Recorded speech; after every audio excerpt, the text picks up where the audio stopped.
তো এখানে আমরা দেখতে পাচ্ছি শিল্পী দোয়েল রায় ও তার মাকে। তো ওনারা দুজনে এখানে উপস্থিত আছেন আলটামিরা আর্ট শপে। দোয়েলের একটি একক প্রদর্শনী চলছে, 22 তারিখ থেকে শুরু হয়েছে, আজকে শেষ দিন। তো শিল্পীর সাথে আমরা সরাসরি কথা বলে নেব। তো দোয়েল ম্যাম, আপনি বলুন যে এটা কি আপনার প্রথম প্রদর্শনী?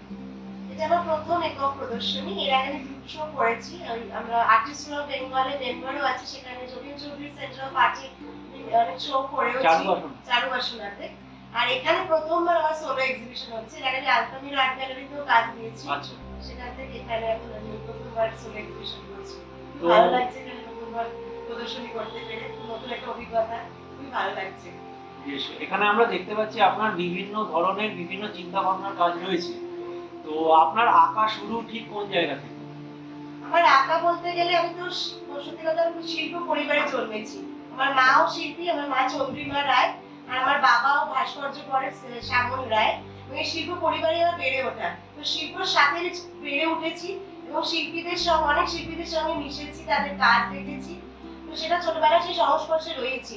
আর আমি যে স্কুলে পড়েছি এপিজেতে, সেখানে আমি আমাদের আর্ট ক্লাস হতো, যে ছোটবেলা থেকেই আমি শিল্প করে আসছি। এবং আস্তে আস্তে বড় হতে হতে, যেমন আমি ক্লাস মাধ্যমিক দিই, তখন আমাদের আর্টের ক্লাস হতো, আমি আর্ট ক্লাবের মেম্বারও ছিলাম। এবং পরবর্তীকালে যখন উচ্চ মাধ্যমিকের সময় আমি কমার্শিয়াল আর্ট নিয়েও পড়াশোনা করেছি, স্পেশালাইজেশন ছিল আমার, তো সেটাতে আমি ফার্স্ট হয়েছিলাম। তো তারপরে কলেজে যখন যাই, উইমেন্স খ্রিস্টান কলেজে পড়াশোনা করেছি, সেখানে আর্ট ওয়ার্কশপ, আর্ট ইভেন্টে আমি অ্যাক্টিভিটি প্রচুর যুক্ত হয়েছি, সেখানেও কাজ করেছি। আর যাদবপুরেও আর্টের আমি অনেক রকম কাজ করেছি, প্রেজেন্টেশন অনেক কিছুই করেছি। তো শিল্প আমি ছোটবেলা থেকেই করে আসছি এবং বাড়িতে সেই শিল্প পরিবেশটা রয়েছে।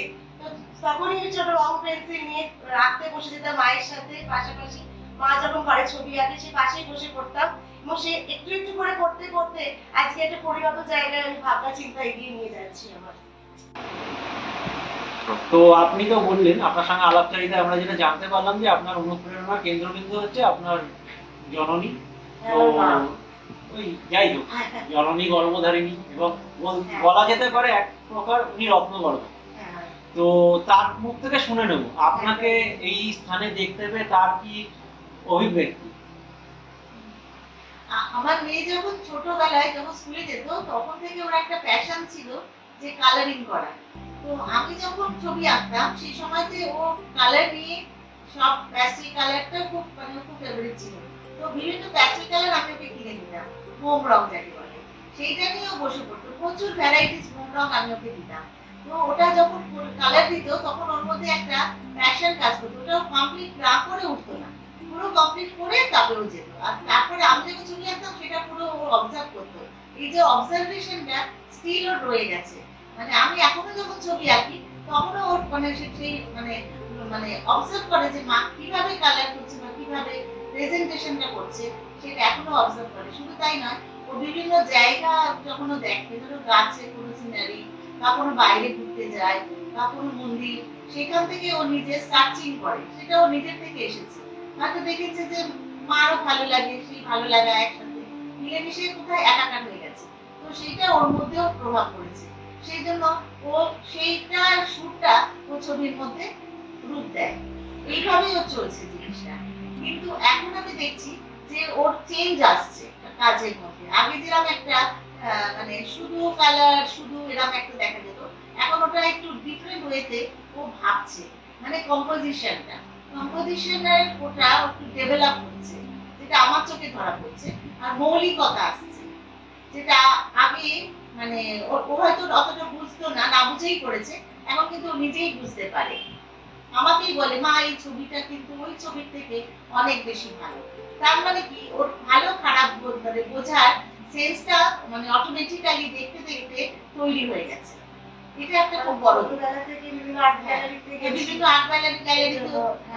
ঘুরতো, দেখতো, বিভিন্ন ছবি ওগুলো সব কিছু অবজার্ভ করতো। তো সিনেমা গ্যালারি, তারপরে আঁকা টোকা, চিত্রকূট আর্ট গ্যালারি, বিভিন্ন গ্যালারি ও ঘুরে ছবি দেখার অভ্যেস দেখতে দেখতে এটা জিনিস তৈরি হয়ে যায়। অবজারভেশন না থাকলে তো সেই জায়গাটা হয় না। মানে নিজের মধ্যে সেই অনুধাবন শক্তিটা থাকতে হবে, যে অনুভব করতে হবে একটা বিষয়টিকে। ওগুলো তো মাথার মধ্যে রয়ে যাচ্ছে। সেটাই ছবিও দেখে। এছাড়া বাড়িতেও অনেক কিছু আর্টের বই পড়ে, বই হ্যাঁ এগুলো দেখতে দেখতে বই পাতা ওইটায় সেগুলো অবজার্ভ করে সেগুলো দেখতে দেখতে সেটা থেকেও আরো কিছু ডেভেলপ হচ্ছে। যেটা সাবজেক্ট হচ্ছে মডার্ন হিস্ট্রি, সে কারণে হরপ্পা মহেঞ্জোদারো আর্টের এইগুলোর মধ্যে সব যেগুলোর সাথে ভাস্কর্য শিল্পের আমরা তাছাড়া আর্ট নিদর্শন হিস্ট্রিটা অনেক অ্যাসোসিয়েশন ছিলই পড়াশোনার মধ্যে, তো সেগুলো তখন থেকে জেনে অনেক শিল্পীদের কাজ দেখা, তাদের ছবি দেখতে আমার অভ্যেস হয়ে গেছে। অনেক শিল্পীদের চিনে গেছিলাম, বিভিন্ন শিল্পীদের, সেই রবীন্দ্রনাথ থেকে অমর ঠাকুর, তারপর নন্দলাল বসু, বিরোধ বিহারী এদের কাজ দেখেছি। তাছাড়া রেনেসাঁর সব কাজগুলো খুব ভালো লাগে, মাইকেল অ্যাঞ্জেলোর কাজ সবই পছন্দ করি এগুলো দেখতে, অভ্যেস হয়ে। তাছাড়া রবীন্দ্রনাথের কাজ আমি ভীষণভাবে অনুপ্রাণিত করে। সেজানের কাজও খুব ভালো লাগে, সেজান শিল্প মনেটের কাজ খুব ভালো লাগে। রবীন্দ্রনাথের প্রসঙ্গ যখন উঠবে, তো রবীন্দ্রনাথ ঠাকুরের যে বিশেষ মাধ্যম আমরা দেখেছি, উনি ইঙ্কের কাজ বেশি করতেন এবং উনার আঁকা সৃষ্টি, যেটা আমরা যতদূর জানি যে উনি কোনো লেখা যখন লিখছেন তার ভুল হলে যখন ওটা কেটে দিচ্ছেন, তো সেখান থেকে একটা সৃষ্টি তৈরি করছে। তো আপনি সেখান থেকে কতটা অনুপ্রাণিত হয়েছেন? আমার ওনার ক্রিয়েটিভিটি যে ভাবনাটা আমার পুরো অনুপ্রাণিত, যে এইভাবে সৃষ্টি করা যায়, সৃষ্টি করা যায়, তাহলে আমরা অনেক কিছু করতে পারি। হ্যাঁ এটা এমনি সত্যি ইন্সপিরেশন। রবীন্দ্রনাথ ঠাকুর বিশ্বের ইন্সপিরেশন, এটা তো অস্বীকার করার কোনো জায়গা নেই। ঠাকুর বাড়ির অবদান অনেক। আমি রবীন্দ্রনাথ থেকে যখন ছবি করেছি, রবীন্দ্রনাথ থেকে তো আমি প্রচন্ড ইন্সপায়ার, কারণ বেঙ্গলি সাবজেক্ট ছিল। তো আমি একসাথে রবীন্দ্রনাথকে ধরেই আমার ছবি আঁকা বলতে গেলে, মানে এত প্রথম প্রথম খুব মিল হয়ে যেত। রবীন্দ্রনাথের ছবিগুলো আমি যখন করতাম কেউ বলতে যে অনেকটাই হয়ে গেছে, কিন্তু ধীরে ধীরে আমি প্রভাবটা নিয়ে নিজের মতো করে ব্যাংকক ইত্যাদি নানা ছবি আমাকে আরো বেশি ইন্সপায়ার করে। ব্যাংককের কাজটা আমাকে বেশি ভাইব্রেট করতে যখন আরম্ভ করলো, ছবির মধ্যে আরো নান্দনিকতা, আরো একটা টেক্সচার, রং, ইলিউশন মিশিয়ে একটা নতুন একটা উদ্ভাবনী ক্ষমতা যখন আমি অনুভব করলাম, তো ছবি আরো আমার নতুন মাত্রা পেল। সেই জন্য তখন থেকে ছবি অনেক চেঞ্জ হয়ে গেল। সেই কারণে এখন আবার আমি বিভিন্ন জায়গায় এক্সিবিশন সব করেছি, সিনেমা গ্যালারির সাথে অনেক বছর যুক্ত আছি। তারপরে আমি পন্ডিচেরি, বম্বে, তারপরে দিল্লি হ্যাবিটেট সেন্টার, বিভিন্ন জায়গায় এক্সিবিশন অনেকগুলোর সাথে যুক্ত ছিলাম আমি। তো আপনার এখানে যে যে মাধ্যমের আমরা কাজ দেখছি, এখানে খুব সম্ভবত ওয়াটার কালারের কাজ রয়েছে, প্যাস্টেল আছে আর অ্যাক্রিলিক আছে। তো আপনার কি নির্দিষ্ট কোনো মাধ্যম বা আছে বা ক্ষেত্র আছে যে আপনি এই জনারই কাজ করেন?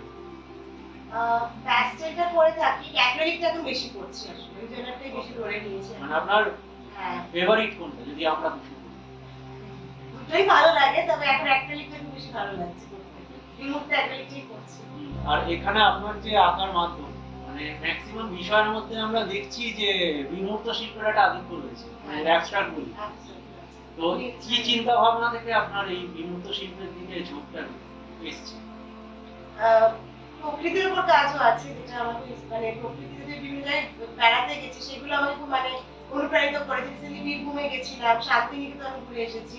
তো সেই প্রকৃতির খেলা আছে, যে রিদমিক একটা প্রকৃতির নেচার, সেটা আমাকে নিজের মতো করে আমি ওটাকে নিজের কল্পনা দিয়ে একটু অ্যাবস্ট্রাক্ট ভাবে ভাবতে চাই। যেমন একটা ছবি আছে ডিস্টর্টেড ল্যান্ড, তো আমি মাটিটাকে শুধু স্বাভাবিকভাবে একটা ল্যান্ডকে ভাবিনি, ওটা আস্তে আস্তে ভেঙে যাচ্ছে, সেটা একটা ডিস্টরশন হচ্ছে, সেই ভাবনা থেকে আমি একটা অ্যাবস্ট্রাক্ট ভাবে ভাবতে চেয়েছি, ছবিটাকে রয়েছে।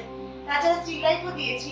আর হ্যাঁ, আর তাছাড়া যে নেচারের যে খেলা, কখনো ঝড়, কখনো যে একটু রেড স্কাই ছবিটা, এটা যেমন একটা আমি নিজে ভাবনা দিয়ে ভাবছি, যখন লাল আকাশটা হয়, আবার বাইরের ওখানে নিশ্চয় হয়, সল্টলেকে থাকি, তখন আকাশটা লালচে হয়ে যায়, সকাল বিকেল হওয়ার দিকে বদলে সময়টা, এটা নিজের ভাবনা দিয়ে ভেবে আমি একটা ক্রিয়েটিভ ভাবে ভাবছি নিজের মতো করে, সেইটা দেখেছি। বিকেল দিকে অনেক সময় দেখা যায় আকাশটার রং আমাদের পাল্টে নীল রংটা খুব কম দেখা যায়, কম দেখা যায়, লালচে রংটা খুব বেশি হয়।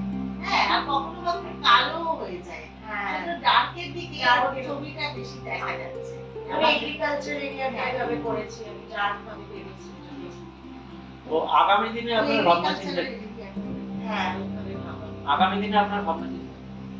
আগামী দিনে এইভাবেই করে যেতে চাই ছবি, নতুনভাবে ভাবছি আরো কিছু, মানে বিভিন্নভাবে নতুনভাবে কাজ করবো ভাবছি।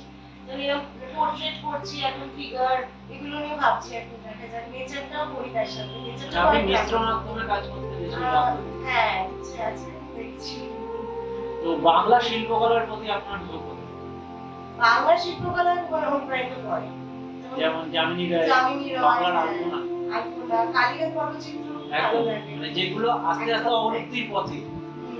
মানে আমরা বাংলা শিল্পকলা নিয়ে ভাবতে লজ্জা পাই একটা অংশ, মানে আমরা ওয়েস্টার্ন কালচারকে অ্যাডপশনের একটা প্রবণতা দেখা যাচ্ছে। একদমই তাই। তো সেই বিষয় নিয়ে বেঙ্গল স্কুল অফ আর্ট একদম মানে আর্ট টিচার পাওয়া যাচ্ছে না, যেটা মাঝে আমরা ফাইন আর্ট কলেজ মানে গভর্নমেন্ট আর্ট কলেজ যেটা নিয়ে প্রতিবাদ হয়েছিল যে মানে ইন্ডিয়ান আর্টের উপর কোনো টিচার পাওয়া যাচ্ছে না, সেটা নিয়ে প্রতিবাদ হয়েছিল। তো বাংলা, আপনি একজন বাঙালি শিল্পী, তো বাঙালি হিসেবে বাংলার শিল্পকলা বা বাংলা শিল্পীদের কি বার্তা দিতে চান? আমি এটাই বলবো যে বাংলার একটা নিজস্ব শিল্পের ঐতিহ্য আছে, যেটা আমার মনে হয় খুব বাঁচিয়ে রাখাটা দরকার। কারণ মানুষ ভীষণভাবে বিদেশি শিল্পীতে অনুপ্রাণিত হয়ে পড়ছে, সেখান থেকে আমাদের বাংলার যেটা রুট, যেটা কালচার, যে সংস্কৃতি, সেটাকে আমাদের তুলে ধরাটা খুব দরকার আছে। যেমন আমার মনে হয় বেঙ্গল স্কুল অফ আর্ট, যেটা খুব গুরুত্বপূর্ণ একটা জায়গা, অমল ঠাকুরের ছবি, তিনি এটা পথ দেখিয়ে গেছেন। তার পরবর্তীতে নন্দলালের কাজ, বিনোদ বিহারের ছবি খুব ইম্পর্টেন্ট, আমার মনে হয় সেক্ষেত্রে উল্লেখযোগ্য। তাছাড়া রামকিঙ্কর পেজের কাজগুলো, মুক্তিগুলো, আমার মনে হয় এগুলো ছাড়া শিল্প হতেই পারে না। সেটা একটা বাংলার একটা খুব মনের গভীরের সাথে টান, বাঙালি হয়ে। তো তার যে বিখ্যাত কাজগুলো, সাঁওতাল পরিবার, আমার খুব ইন্সপায়ার করে। শান্তিনিকেতনে ঘুরতে গেছিলাম বীরভূমে, তোমার খুবই অনুপ্রাণিত করেছিল। আর রিসেন্টলি বীরভূমেও গেছিলাম, মানে বাঁকুড়া বিষ্ণুপুর। তো সেই টেরাকোটা শিল্পগুলো যেগুলো আমি দেখেছি অনেক আস্তে আস্তে নষ্ট হয়ে যাচ্ছে, যে মন্দিরগুলো, সেগুলো খুব সংরক্ষণের প্রয়োজন আছে। সেগুলোও খুব গুরুত্বপূর্ণ জায়গায়, এত সুন্দর। ওখানে ক্যাম্পও করেছি, ছবি এঁকেছি, আমি মা বাবা মিলে করেছি। আপনাদের বা আপনাদের আমরা কি এই বাংলা শিল্পকলার স্বার্থে এই সৃষ্টি সংগ্রাম করতে দেখব? হ্যাঁ, নিশ্চয়ই নিশ্চয়ই নিশ্চয়ই দেখবো। করে যাচ্ছি, এখনো একদম পর্যন্ত করছি। মানে বাংলা শিল্পকে বাঁচিয়ে রাখার খুব দরকার। হ্যাঁ, একদম দরকার আছে। আগামীকালে মানে আমরা যদি আমাদের শিকড়কে ভুলে যাই তাহলে হয়তো অনেক কিছুই ভুলে যাই। শিকড়কে তো কেননা অনেক ক্ষেত্রে আমরা মাতৃভাষার মধ্যে লজ্জা করি। একদমই তাই। হিন্দি বলতে যতটা সাবলীল করি, বাংলা ভাষা বলতে কোনটা বলি? এটা আমরা হারিয়ে যাচ্ছি, বাংলা ভাষাটা বলা এটা সত্যি হারিয়ে যাচ্ছে। এদিকে বেশি ইংলিশ, মানে ইংরেজি দিকে বেশি, কালচারটার দিকে বেশি। এটার জন্য কিন্তু একাংশ বাঙালিরাই দায়ী আমার মনে হয়। হ্যাঁ, এটা ঠিক। মানে মাতৃভাষা, আমরা মাতৃদুগ্ধতে বড় হয়েছি, মাতৃভাষার পক্ষে আমাদের সৃষ্টি সংগ্রাম চলবে, এটাই আপনি বলছেন। হ্যাঁ, একদমই তাই। ঠিক আছে, আমাদের সঙ্গে সময় দেওয়ার জন্য অনেক ধন্যবাদ। আপনি আগামী দিনে আরো সৃষ্টি করে যান, এই কামনাই করি।